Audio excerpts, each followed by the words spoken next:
Good and evil.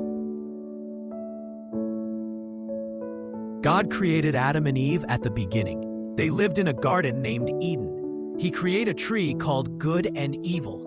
Why did Jehovah God call that tree the knowledge of good and evil? Why didn't he call it right and wrong tree or use other name? This tells us most he concerns us is good and no evil, not about right or wrong, and it's based on love. In John chapter 5, verse 28-29, Jesus said, "Do not marvel at this, for an hour is coming when all who are in the tombs will hear his voice and come out, those who have done good to the resurrection of life, and those who have done evil to the resurrection of judgment." Who will Jesus resurrect and give them life? Yes, people have good deeds. In our life, we were educated what should be right and what should be wrong when we were young.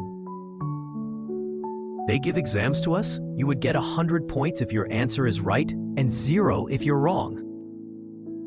This world emphasizes right and wrong, but few people talking about we should concern good and evil first. But good and evil should be more important than right and wrong.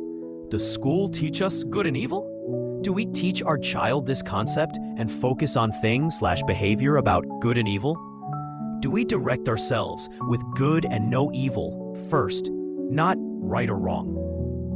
Let's us talk about coffee shop story. In a cafe, a guest called a waitress come over and said, "This has a wrong word in your manual." Which one? This one. This word is wrong. Haven't you not discovered this mistake? Which one? Oh, this one. Yes, thank you. Wow, your eyesight is so sharp. You can spot this typo, for we haven't discovered this word is wrong. Why none of you discover? Is it the new printout manual?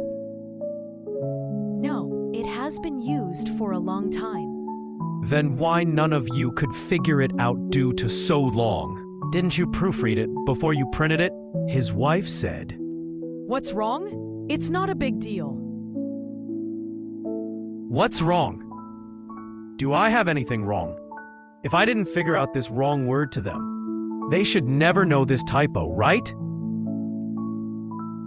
At the end, the man and his wife and the waitress and even other guests are not happy.